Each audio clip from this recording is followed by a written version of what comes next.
Good morning, everyone, and welcome to the WellMed Charitable Foundation Caregiver Teleconnection. We have a presentation today that's a tough one, but that really needs to be talked about. And we have a fabulous presenter, Dr. Natalee Oliver, who not only has many degrees and certificates behind her name, but she lives with the person with Alzheimer's, or I should say, they live with her in her house. So, with that, Dr. Oliver, would you tell people something about yourself and do your presentation for us? Yes, ma'am. Thank you so much. And I just want to let everyone know that I always send in a copy of my PowerPoint in PDF form so you can have all the information, the links, and of course, share it with anyone else as well.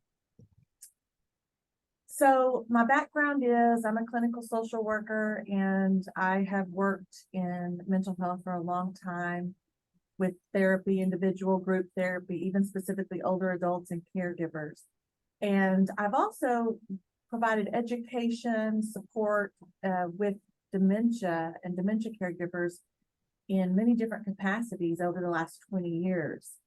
And like she mentioned, my parents, they're 79 and 82, moved in with my husband and I think it's a little over 2 years ago.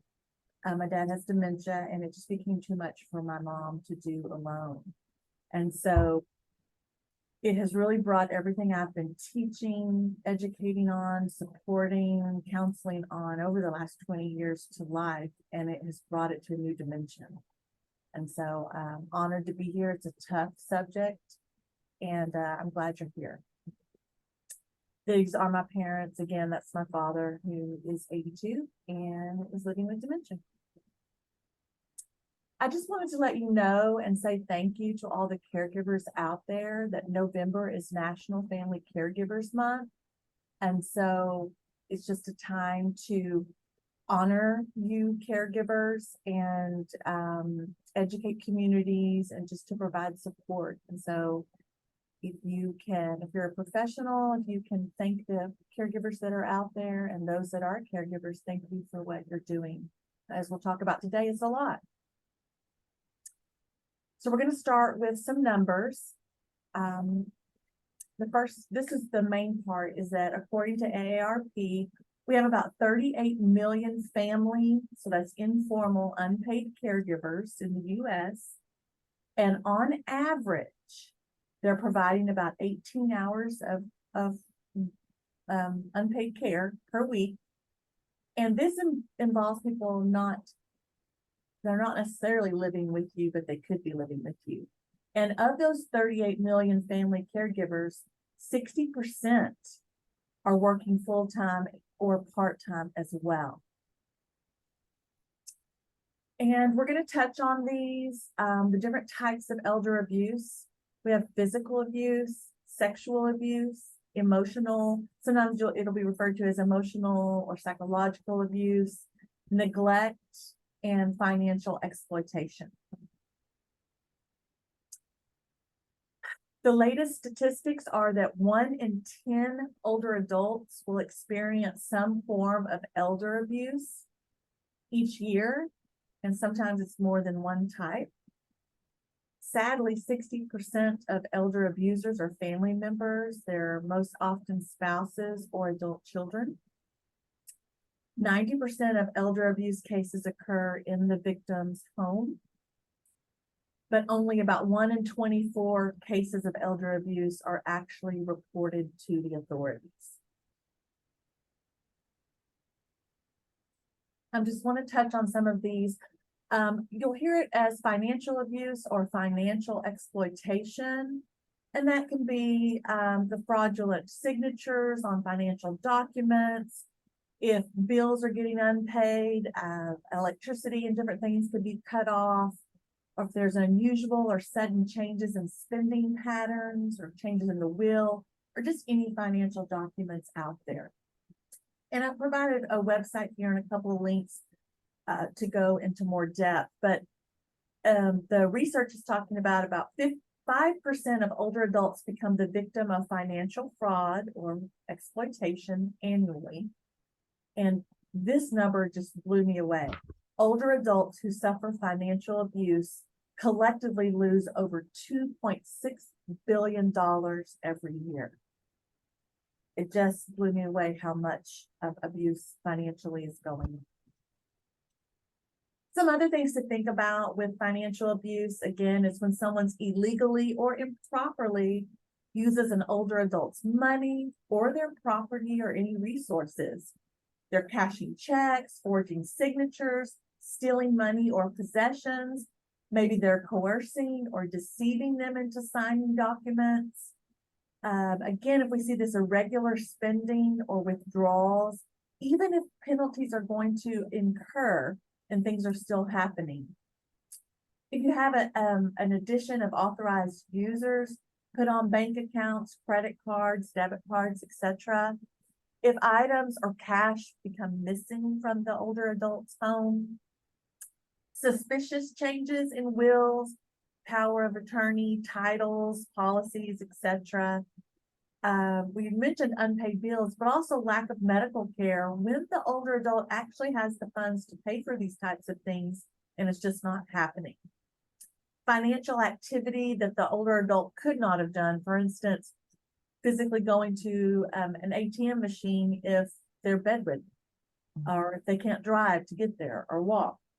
And then also the literature talks, excuse me, about they have this new best friend or this new sweetheart that's just cozied up to them during this time. And so again, these are just warning signs. You have to take everything I'm talking about today with a grain of salt because there's many factors that go into caregiving. But these are some that research has shown us. Then we have physical signs, and this is what people typically think about when we think of elder abuse is the physical. And so things that can be is if the older adult is dehydrated or they're having unusual weight loss, again, not having to do with any other medical condition. If they're missing their daily living aids, like the caregivers aren't making sure they're wearing their hearing aids or their glasses, their canes, those kinds of things.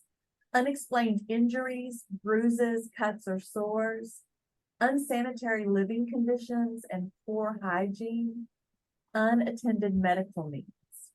And this was another just astounding statistic. It says in the past 20 years, the rate of non-fatal assaults involving older adults has risen over 75% for men and over 30% for women. Some additional physical signs of abuse, maybe they report drug overdose or again, not taking their medicines regularly. If you notice they're having more of the prescription pills left than what they should have taken throughout the month. Signs of being restrained. You would be amazed that some people, when they get, their wits end, they might actually tie them down because in their mind they don't want them to wander or whatever. So you might see some rope marks on wrists. Another key one, and this is not just physical, this can be with any type of abuse, is if the caregiver refuses to let anyone else see the older adult without being present. So they always want to be there. And then this next category is emotional, psychological, some behavioral signs of elder abuse. And this can be if you're noticing an increased fear in the older adult or increased anxiety or depression. If you notice that the caregiver is keeping them more isolated from everyone else, from friends and family, unusual changes in behaviors, just any type of behavior. Maybe they were always talkative, always friendly, and they're not as much anymore. Or sleep.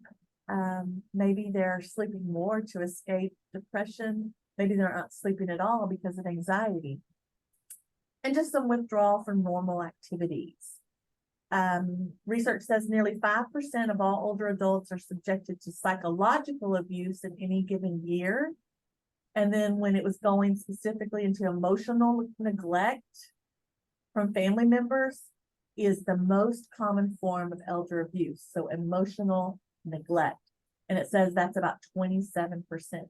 And remember, these are the ones that are reported, which I think the stat said 1 in 24 occurrences.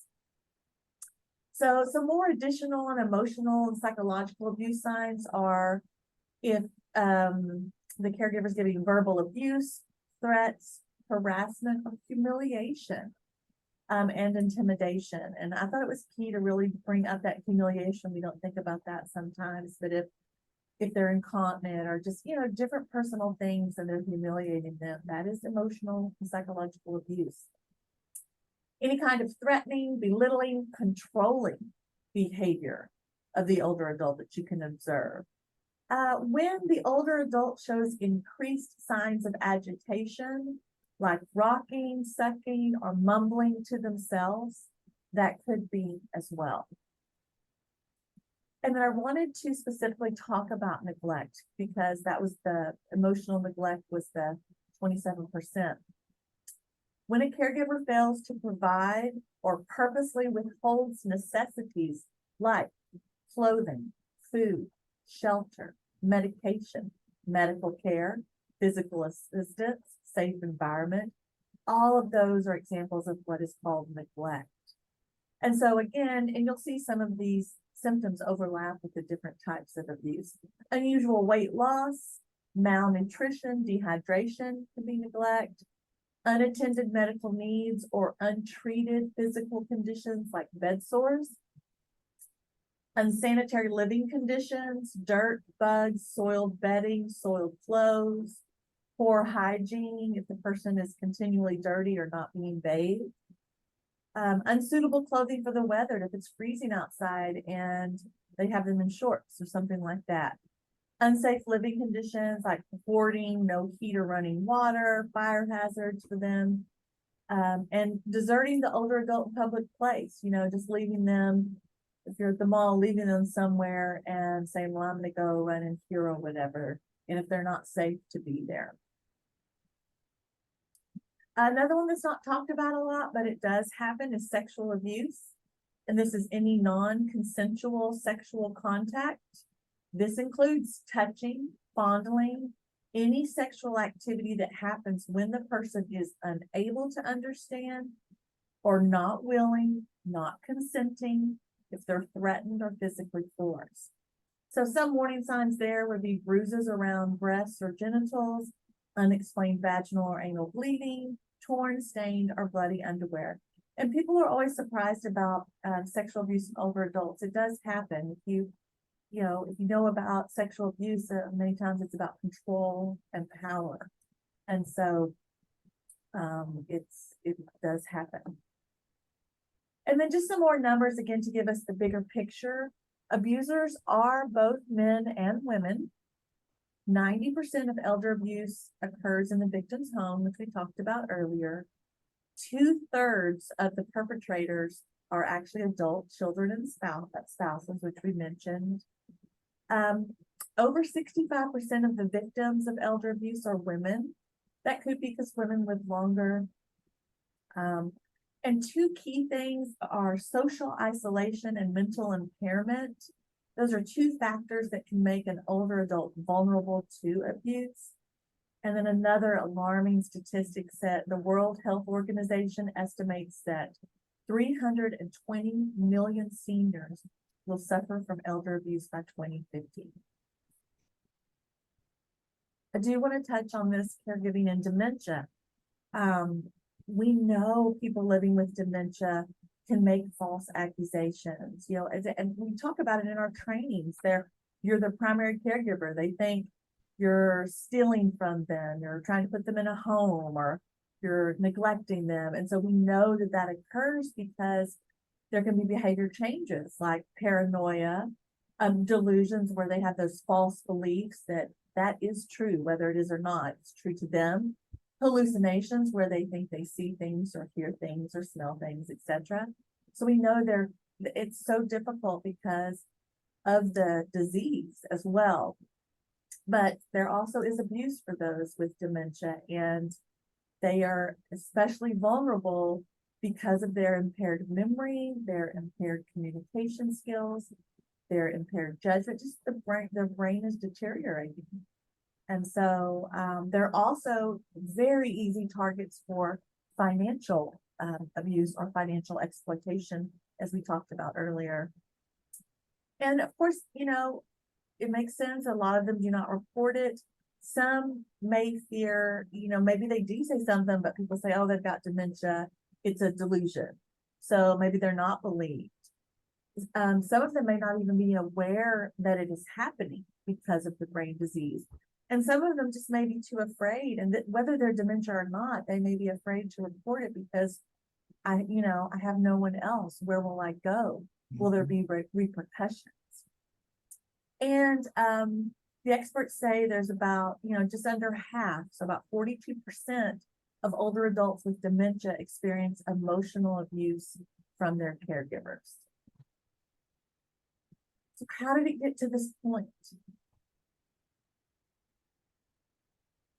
I was talking to my boss. He is worked in long-term care for a very long time, been a mentor to me. And he was telling me what someone had told him once. And I just thought it was an interesting quote I wanted to share with you. And he said, someone told him one time, caregivers get overwhelmed and they feel they've hit the wall. And then after they hit the wall, then they hit mom. And so that really impacted him, and it really impacted me because, yes, I do think there is a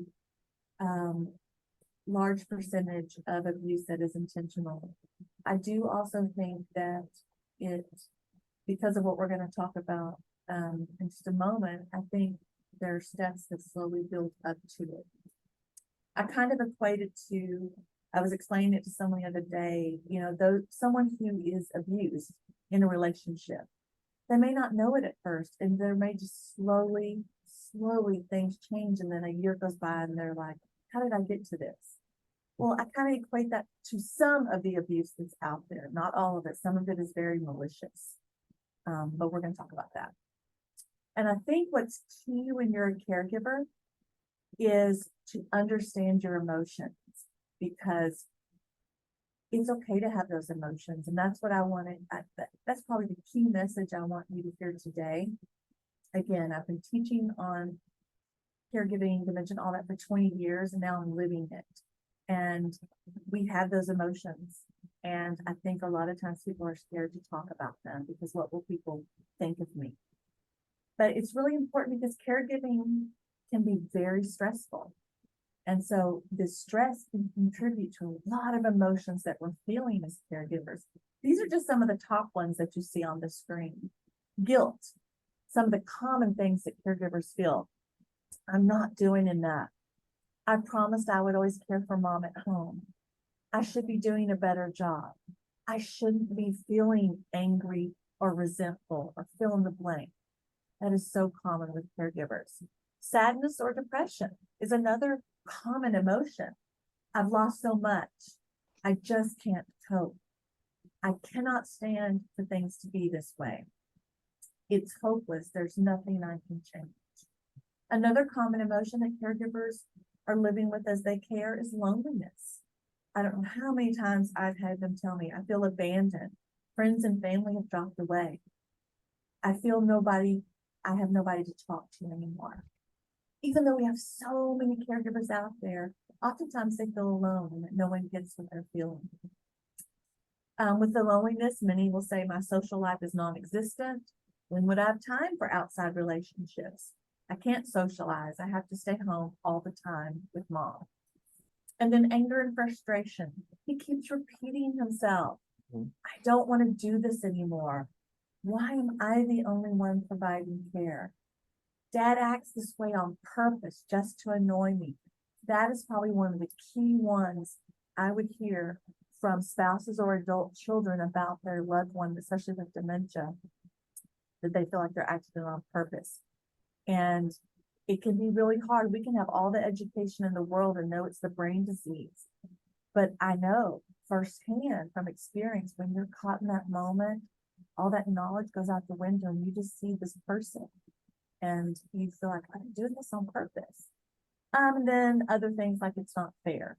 So you've got links here to read more about this, but these are some of the common emotions that we're dealing with as being caregivers. These are quotes that I've had clients tell me over the years as they were caregiving for a loved one. Their life is now your life. too. It's all consuming and tiring, even though you want to do it. I'm physically exhausted. Others do not realize how much energy goes into just getting them into the car, in and out of the shower, in and out of bed and stuff. The biggest thing I've learned is that I have to get away. It's a lifesaver. It recharges you. You have to take care of yourself and do things that make you happy. Another common thing I've had caregivers tell me, caregiving can get extremely depressing. I look forward to times to get a break, even just running to the store to have me time. And then this last one was specifically on someone taking care of someone with dementia. They said, you get more emotional as you give care. They are literally dying in front of you. That's what gets me. And so who said caregiving is supposed to be easy? It's not. And I think that unless you are a primary caregiver or you're a professional in that area, you just don't get it. And I think even your family members don't get it. So if you're the primary caregiver, the person has many different needs. And yes, although caregiving can be satisfying and enriching and you learn how resilient you are, it also can be very challenging because you have so many responsibilities and demands. Their changes can start to escalate, and this can cause significant stress.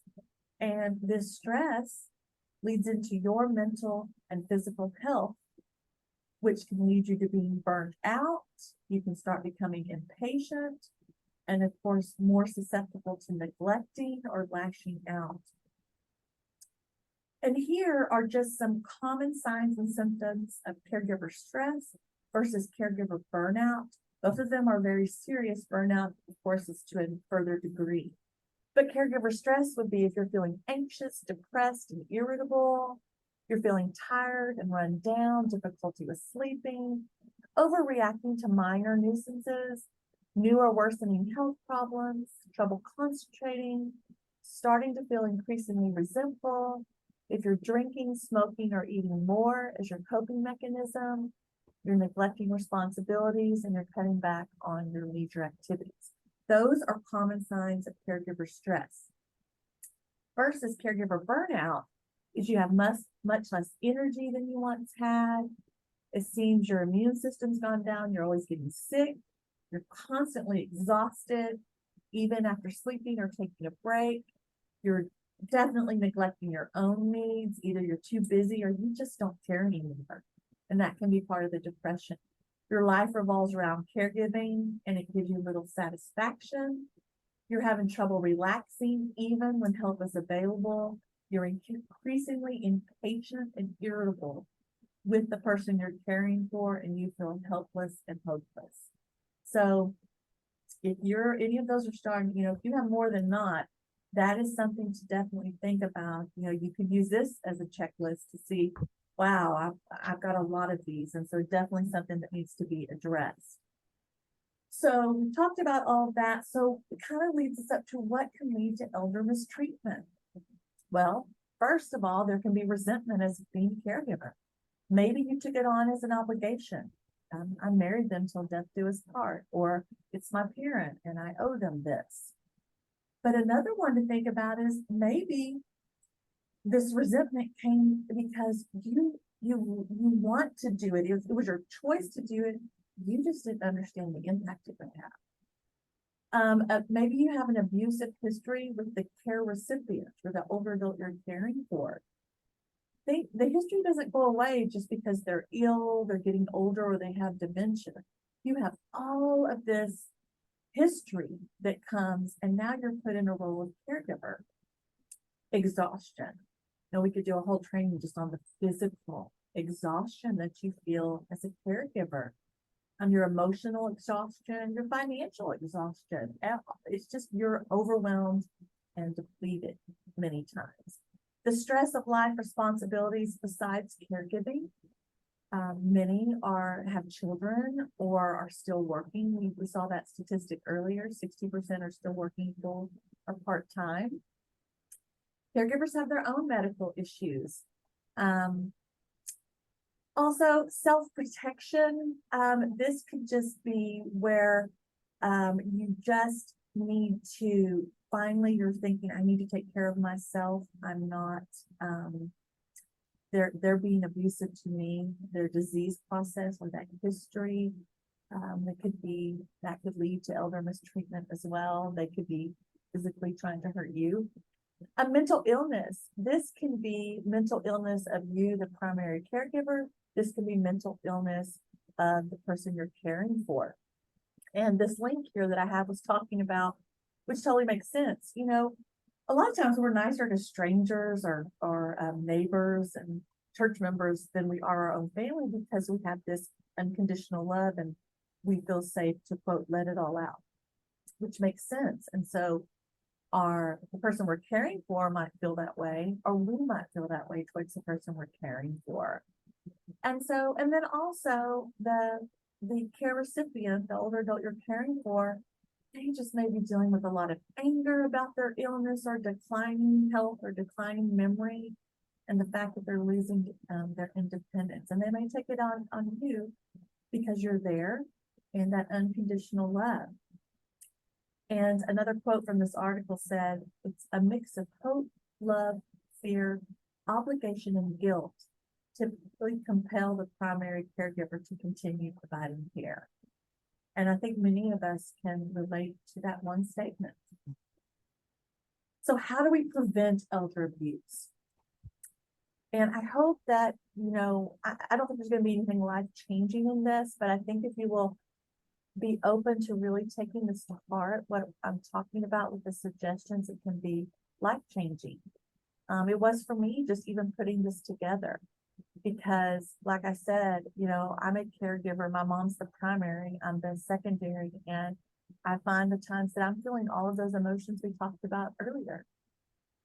And so the first one is detaching yourself with love.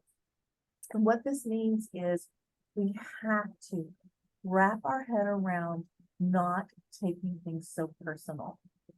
Even if they insult you, even if they have outbursts. And I know you're thinking, I'm caring for them.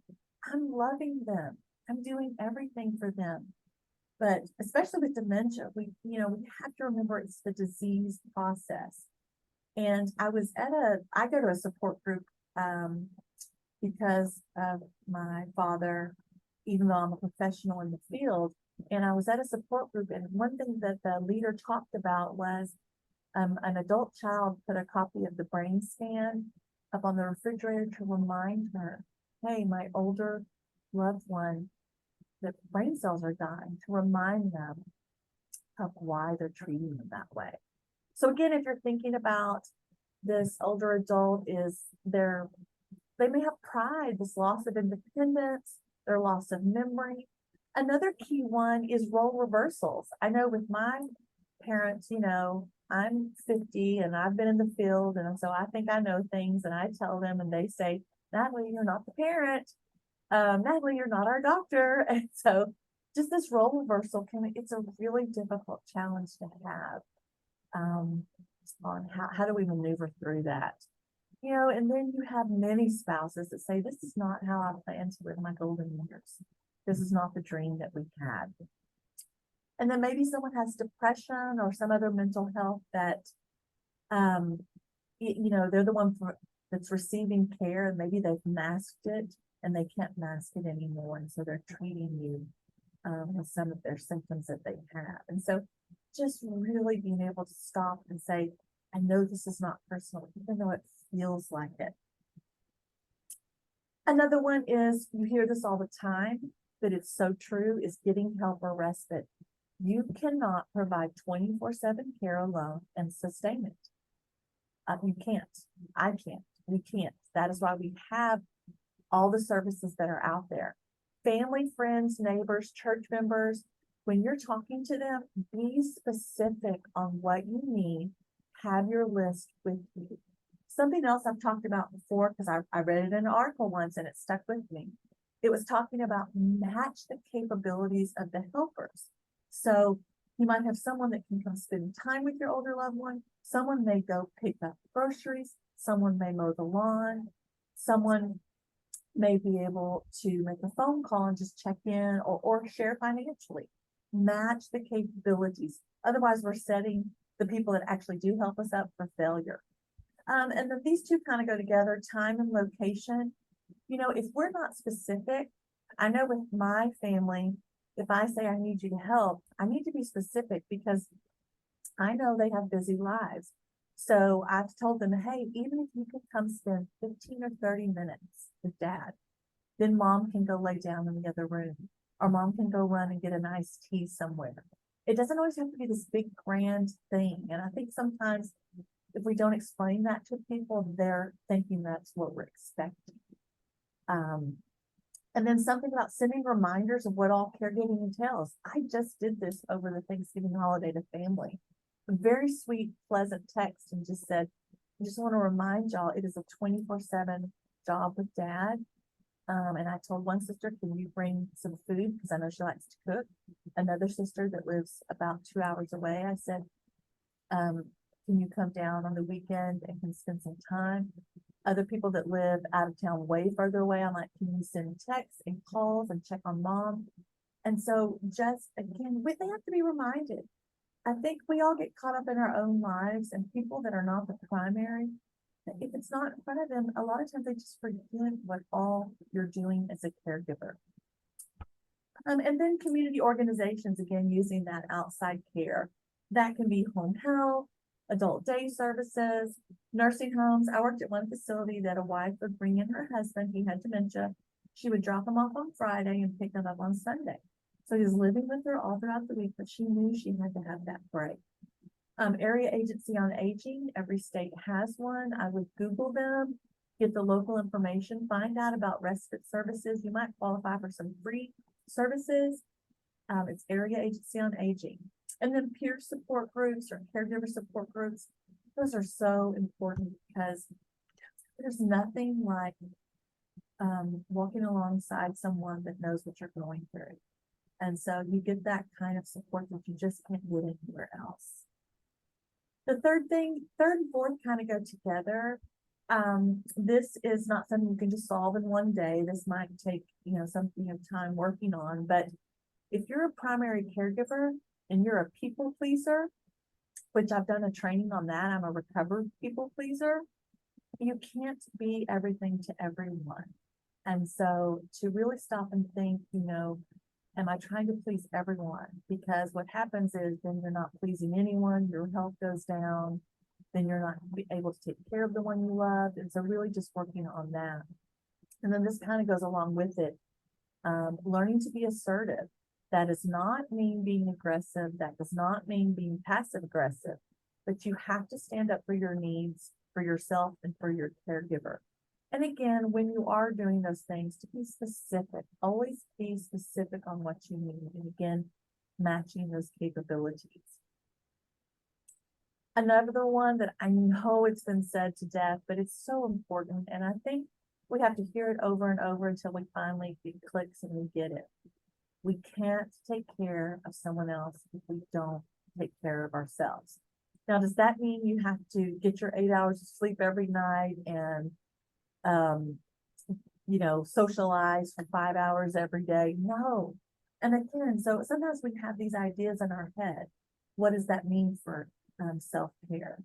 But if you've gone 2 or 3 nights in a row with only 2 or 3 hours of sleep, we know if we don't get that sleep, that affects us in every area. Physical, emotional, nutritional, it affects all of that.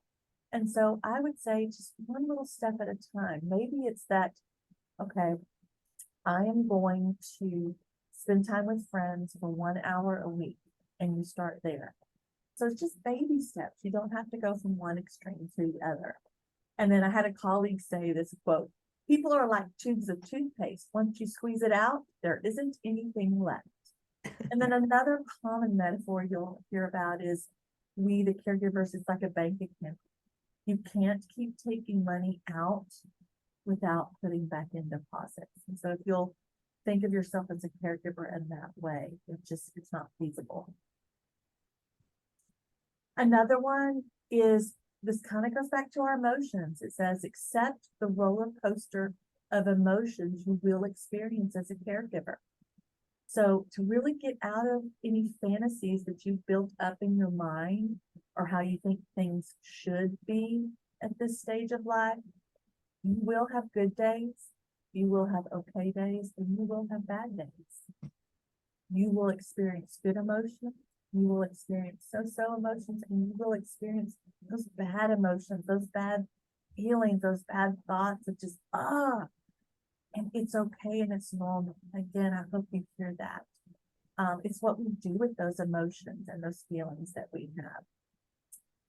Again, there's some common misconceptions that say, I'm a caregiver, I should never feel bad or get angry. And these beliefs can push you and to take an unrealistic responsibilities.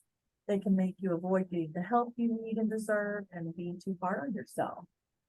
And living in the shoulds, that's a thinking distortion. It can really worsen your health. And so just accepting those feelings we have, but not taking them out on our loved ones.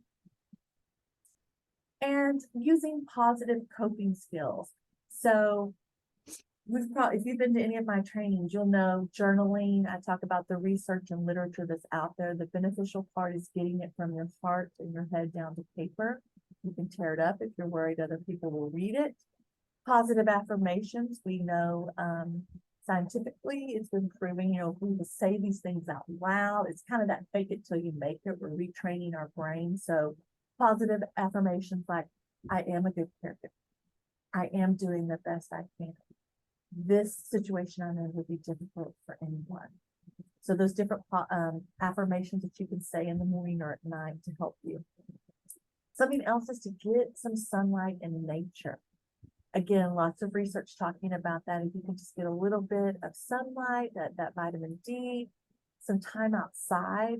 I know my personality is, when I see the sun, my mood just gets better. So just getting some time outside or first thing in the morning when you wake up, you can get some sunlight. Music. I mean, think about it. You can be in the worst mood, but you hear a happy song and it can totally change your mood.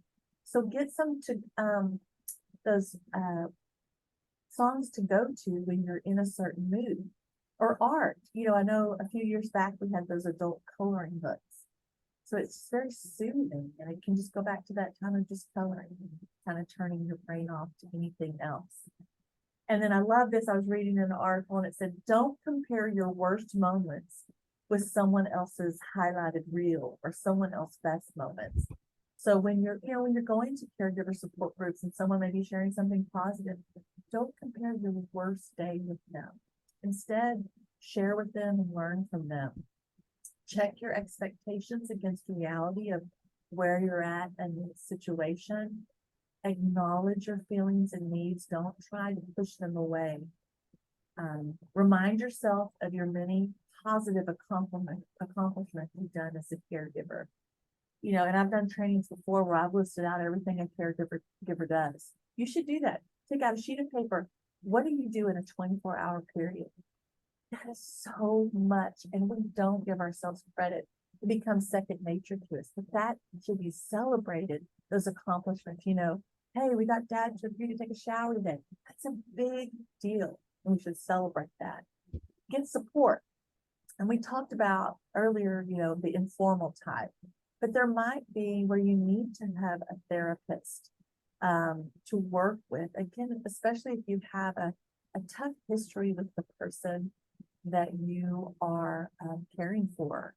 Caregiver support groups, maybe go to your pastor for care, but sometimes you have to just step away from more than just family to get that care.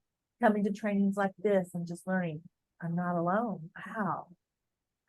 Even this person presenting said she has those same feelings and gets aggravated and frustrated as well. And just knowing you're not alone in that. Another one, this is a tough one, but I think it needs to be said. Know when you can no longer be the primary caregiver. You want to be a good caregiver, right? You do not want to end up becoming a care recipient, right? You want the best for your loved one, right? But maybe that's not you. Sometimes the best way to show your love and care is knowing when to stop being the primary caregiver. And I don't say that lightly. But if your mental health, if your physical health, if you're getting to those points where you feel like, okay, I'm on the edge and I might or you might have already started being emotionally abusive. Things you can do is start doing some of the things I suggested. But if you tried those and you say, okay, this is just not in my nature. This is not what I thought it would be. I can't do this alone. It may not be your gift that maybe you thought was. I want to talk about some resources. First of all, I want to let you know that June 15th every year is World Elder Abuse Awareness Day. So I'll put a link here. You can go find resources and toolkits, things to do, way to educate others, and just to acknowledge it and talk about it. The first thing we need to do is talk about those negative, those hard feelings that we can have as caregivers. Reporting and penalties. So how do you make an elder abuse report? I've got a link here. Adult Protective Services. You can go online and do it online. You can do it by a phone call. You can do it anonymously. And I thought this was interesting. It says, are there criminal penalties for the abuser? So I put a link in here that you can find out what are the penalties in your state if you're unaware. Lots of great resources here. This is on how you can protect your aging loved one financially. So look, you'll see like Elder Financial Protection Network. So just some really good resources here for any kind of financial. This right here, these are resources for you, the caregivers. I have the 25 quick journal prompts that reduce caregiver stress and improve health. Like I said, journaling is so important, but you might be like, I don't even know how to start. Here's some prompts. They give you something to think about. They may ask you a question to get you going. Another resource, 14 practical ways to relieve caregiver stress. I thought I had written revive. Number 3, caring for the caregiver, 25 ways to care for yourself. If you're like, okay, I'll do the self-care. Yeah, I know the sleep and eat, but I don't know what else to do. Here's your link to give you some little things, little suggestions. The emotional side of caregiving. If you're like, yeah, I do have those things, I need to delve some more into that. There's your link. Caring conversations, how to talk to family about caregiving. That can be really tough. Sometimes you might want to bring a professional in to help monitor or mediate the conversation, but this can just give you some guidance on what to do. Then I had touched on people pleasing and assertiveness. So here's your link on assertive communication skills for family caregivers. Identify your people pleasing tendencies. You can find a link there. Positive affirmations for caregivers that we talked about earlier, saying those things out loud, getting into the habit of saying those in the morning or at night. And then caregiving for a spouse, social, emotional, and physical issues. So these are some wonderful resources. WellMed has lots of great resources, all the different trainings that are out there, but these can just give you something tangible to print out or read out as well. Briefly, I just want to summarize what we talked about. We briefly looked at the numbers of caregiving and some stats. We talked about the different types of abuse and signs of abuse. We talked about the importance of understanding your emotions as a caregiver. We touched on some of the pros, but mainly the cons of caregiving. We touched on caregiver stress versus caregiver burnout. We talked about what can lead to elder mistreatment. Then we went over the different 8 steps of how to prevent elder abuse. And then, of course, resources. Again, I will share my PowerPoint in PDF form. Also, you are always welcome to email me at noliver@mclennan.edu. I always tell people the great thing is I don't work for any of these companies. I can just give you an honest professional opinion that if you have any questions. Wow, what a lot of information. Thank you. Okay, there we are. That is a lot. It's a lot. Thank goodness people are is. going to get the handout. Natalee, I have a couple, a question or two and a comment. And I know we have lots of time. Well, we have some time for people to join in. But I wanted to see if you would talk a little bit about isolation, because I know the World Health Organization has talked, has just started an initiative with the Surgeon General as our Surgeon General as a co-leader, because isolation has become an epidemic, and the loneliness that people feel and don't connect with others. Would you talk about that a little? Definitely. I think, we had COVID that really isolated us. Then we also have, there's so many factors that can go into isolation. If you're a caregiver, like I said, I mean, I've counseled so many, and even just working even with my mom, it's like people feel like they're alone and people don't understand. And then you also have that guilt as a primary caregiver of, I feel like I should devote 110% of my whole life to them. So that leads to isolation as well. We know that depression and isolation can lead to suicidal tendencies and thoughts.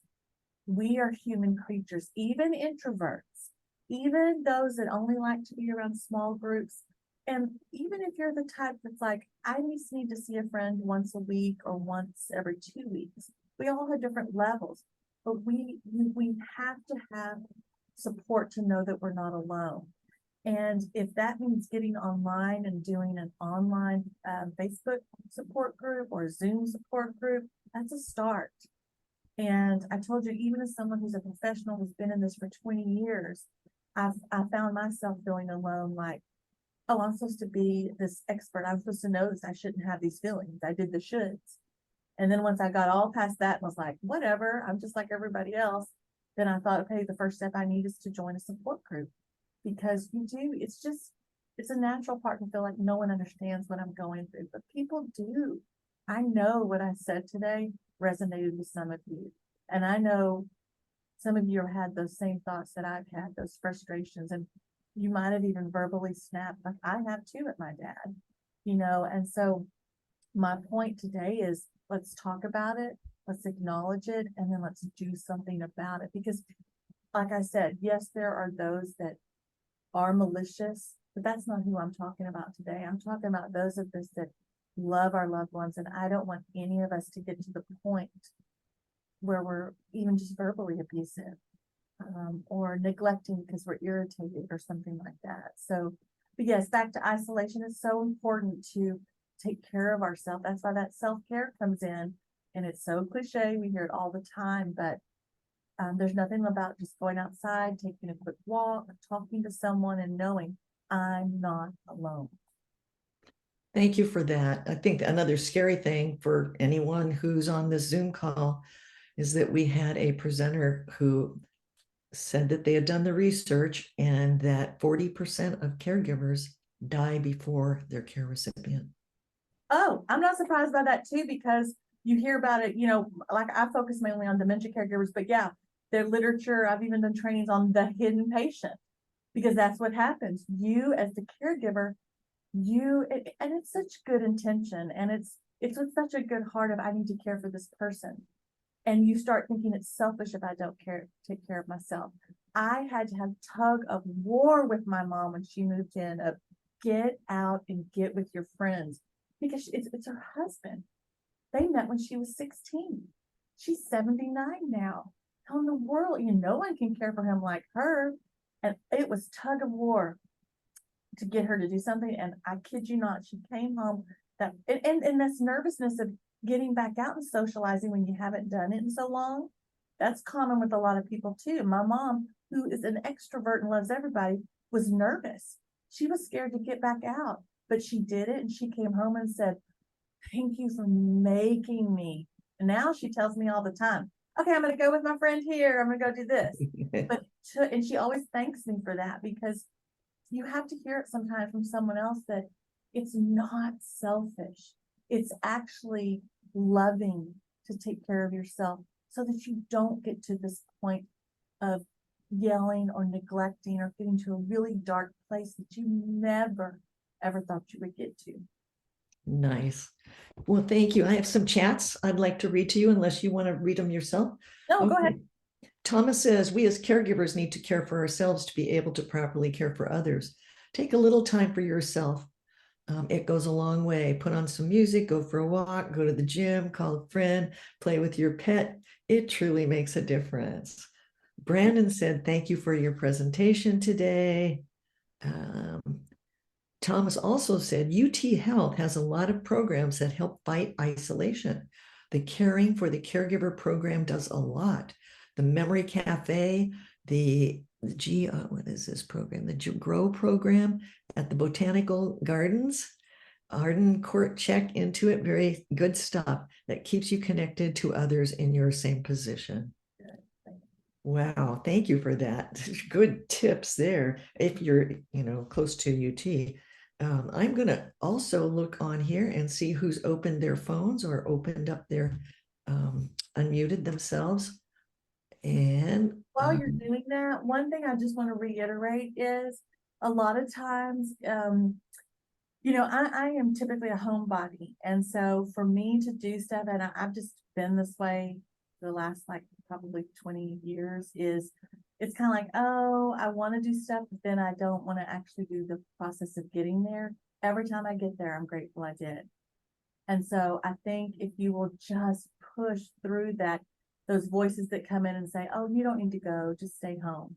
If you push through those and say, yes, I deserve it. It's okay for me to go have coffee with a friend. It feels better to get back out. And remember, you're more than a caregiver. There's more to you than caregiving. You still have you in your life. And, many people think that they're the only ones who can do the perfect job of caregiving, but what is the perfect job? Right. Okay. Who else has a comment here? I would love to take some more comments to hear from our caregivers. Please open up your phone or your Zoom. If you're on your phone, press *6. And I have a little, okay, we have one chat from Minerva. Even though it's work, I consider coming to the office as a way to distract from being home all the time. Laugh out loud. It's true. It's true. I was joking with the office mate the other day after Thanksgiving. I was home for, I guess, I don't know, 5 or 6 days. I was ready. I was like, I know my limits. I know what I can be a caregiver, and I was ready to come back to work. And it was just more of a healing and a distraction, almost, to remember I'm more than just being the secondary caregiver at home, and that's okay. Right. Okay, let's see. Anybody else? Come on.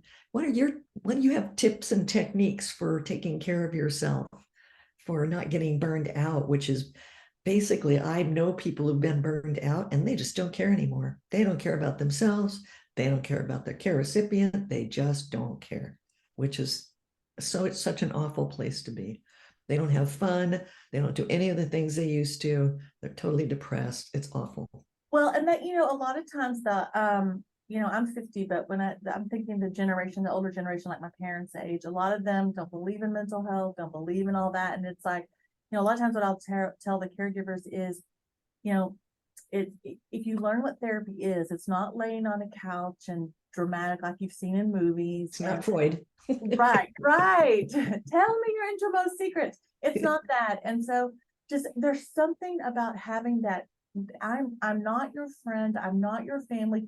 I have nothing to gain but to be that objective person. Tell you what I see. Here's what's worked for other people. Let's see if we can come up with a plan together.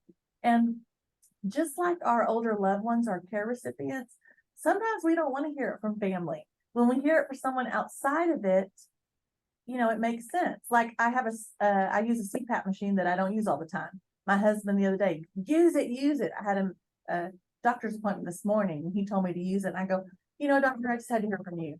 I know I'm supposed to, but I had to hear it from someone who wasn't my family or a friend. And sometimes that's what therapy is all about, because we're meant for so much more than just to be depressed.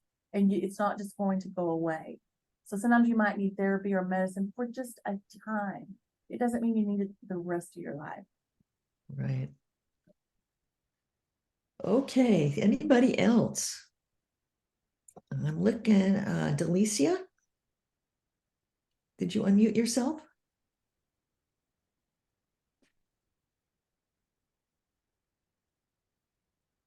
There's the chat. Oh, thank you, Minerva. Okay. Let me see here. Chat, Pam, Tom. Okay. All right. I guess it's not Delicia's, but Pam says wonderful information and definitely applicable at times. Thank you for sharing. Minerva says, even though it's work, consider coming to the office as a way to distract from being home. Pam says, would love to get the PDF and if okay, share with my siblings. Absolutely. You will get it. And we'd love Everybody. you to share it and make lots of copies, give them to everybody. That's what I tell people. I'm gathering stuff on the internet. So you take it and you share it with everyone else too. Right, right. You know, one of the things I wanted to say to those people, I know some of you on the phone are actually professional caregivers. And I used to go, I did case management in people's homes. And I used to go in there, and it always astounded me that one of the most horrid financial abuse situations I saw is when a grandkid was being paid to be the caregiver and they were stealing the money. They weren't paying the checks. They were putting their names on everything. It was so, it's like, are you kidding?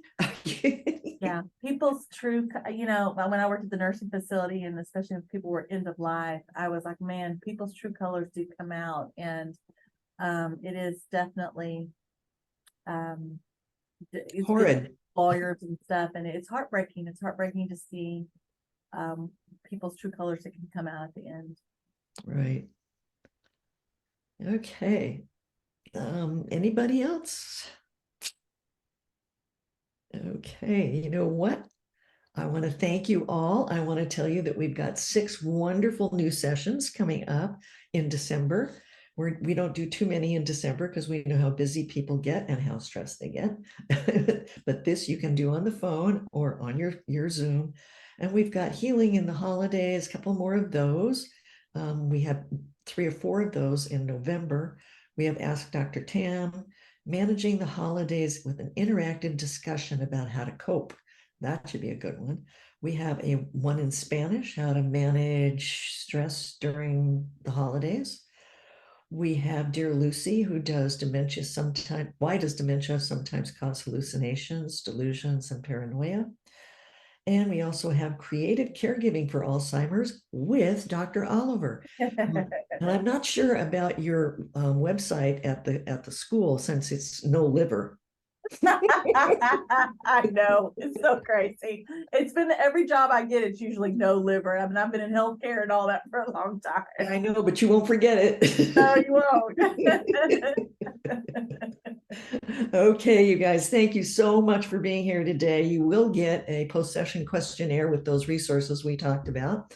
If you're not registered, you won't get it. So if you're not registered, please call our customer service representative, 866-390-6491, 866-390-6491. You also, in addition to that, will get the monthly calendar, which is just chock full of wonderful things that are coming up to listen to. And I hope that you all got the podcast residence at www.caregiverteleconnection.org because it is a treasure trove. So with that, I want to thank you so much, Natalie. You always do a beautiful job and so comprehensive. And it's just my mind is going like, ooh, ooh, ooh. I want to thank. That's the professor in me. I'm like, I've got to get more. I've got to learn more. I know. It can be overwhelming. I want Thank to you thank, so much. yes, Sure. thank you. And I want to also thank our caregivers for what you do every day.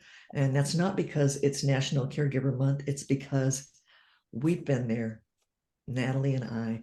We know what it's like. We know the sacrifices that you're making, and God bless you.